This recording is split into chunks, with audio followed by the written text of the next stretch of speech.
നമ്മുടെ വീട്ടിൽ വിഷുക്കണി ഒരുക്കുന്നത് അമ്മയാണ്. അമ്മ മാത്രമാണ് കേട്ടോ ഒരുക്കുക. നമ്മളെല്ലാവരും ഉറങ്ങാൻ കിടന്നതിന് ശേഷമേ അമ്മ പണി തുടങ്ങുന്നുള്ളൂ. അങ്ങനെ അമ്മ ഒരുക്കി വെച്ച കണി നമ്മൾ പുലർച്ചെ കാണാൻ വന്നതാണ് കേട്ടോ ഇത്.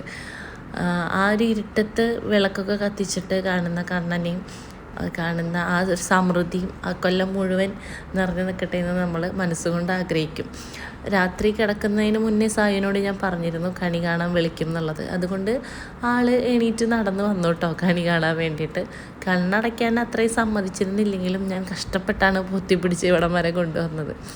അങ്ങനെ നമുക്ക് പിന്നെ വിഷുവിന് തറവാട്ടിലെല്ലാവരും കൂടെ ഒത്തുകൂടുന്നൊരു ദിവസമാണ്. അങ്ങനെ നമ്മളെല്ലാവരും ഒത്തുകൂടാന്നാണ് വിചാരിച്ചത്.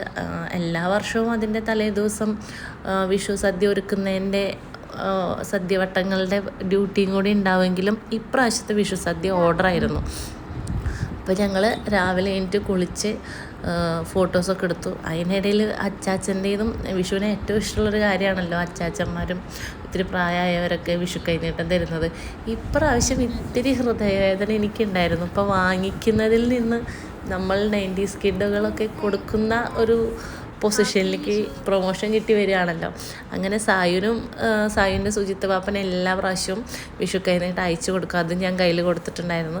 അത് അവിടെ നിന്ന് അച്ചാച്ചൻ്റെ കൈനീട്ടം മേടിക്കുമ്പോഴേക്കും ആളടഞ്ഞു.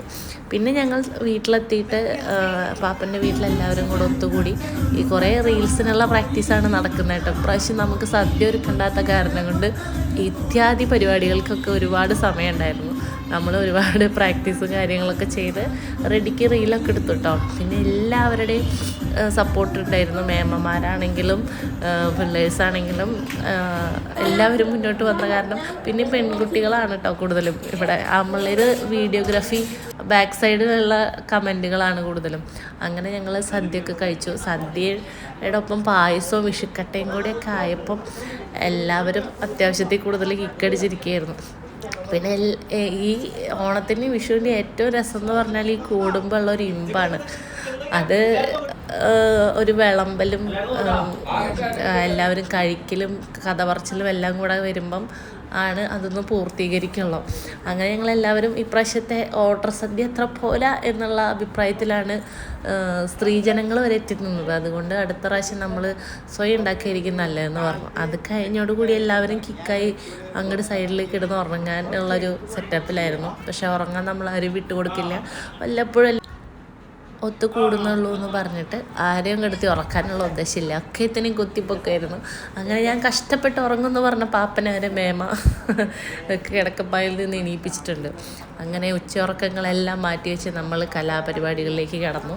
അങ്ങനെ നിന്ന് കളിക്കാനുള്ള ത്രാണിയില്ലാത്തത് കൊണ്ട് ഇരുന്നിട്ടുള്ള പരിപാടികളായിരുന്നു. പാട്ടുപാടലും അന്താക്ഷരിയും. അതിൻ്റെ ഇടയിൽ നമ്മുടെ വേദു ബ്രോയിന്ന് നല്ല സൂപ്പറായിട്ട് മൈക്കിൽ പാട്ട് പാടുന്നുണ്ടായിരുന്നു കേട്ടോ. സായു അതിൻ്റെ ഇടയിൽ കളിച്ച് കുറച്ച് കഴിഞ്ഞപ്പം സ്വഭാവമൊക്കെ മാറി തുടങ്ങി. അങ്ങനെ ആൾ പതുക്കെ പോയി കിടന്നുറങ്ങി. അപ്പോഴും വേദു അപ്പുറത്ത് തകർത്തുകൊണ്ടിരിക്കുകയാണ്. നിർത്താതെ എല്ലാ പാട്ടുകളും തുടക്കം തൊട്ട് അവസാനം വരെ നിന്ന് പാടുന്നുണ്ടായിരുന്നു കേട്ടോ. അങ്ങനെ വേദുവിൻ്റെ പാട്ടുകളുമായി സൈഡിൽ കൂടെ നടക്കുന്നുണ്ടായി. പതുക്കെ പൂരപരിപാടികളിലേക്ക് പോകാം കേട്ടോ. ഞങ്ങൾ വിഷു കഴിഞ്ഞാൽ ഞങ്ങൾക്ക് അവിടെ വിഷുപ്പൂരുണ്ട്. അപ്പം ചേട്ടൻ്റെ വീട്ടിൽ നിന്ന് ഇറങ്ങിയാൽ ഞങ്ങൾ നേരെ പോകുന്നത് വിഷുപ്പൂരത്തിനാണ്. അവിടെ 11 ആനയും പൂരമാണ്.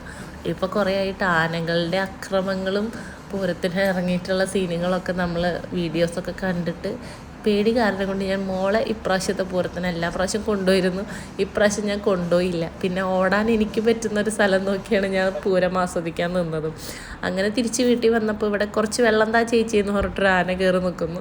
അതിന് ഈ കുഞ്ഞു പൈപ്പ് വായിൽ വെച്ച് കൊടുത്തിട്ട് അതിന് വെള്ളം കുടിച്ചിട്ട് ഒന്നും ആയില്ല എന്നാണ് തോന്നണേ. പിന്നെ ആനേനെ നന്നായി പരിപാലിക്കുക എന്നുള്ളത് വലിയൊരു ഡ്യൂട്ടിയാണ്. അവിടെ പാപ്പാൻ ആനനെ നനച്ചു കൊടുക്കുന്നുണ്ടായിരുന്നു. വല്യമ്മ ഭഗവാനെ വിഘ്നേശ്വരൻ്റെ ആണല്ലോ കയറി വന്നതെന്ന് പറഞ്ഞ് തൊഴുന്നുണ്ടായിരുന്നു.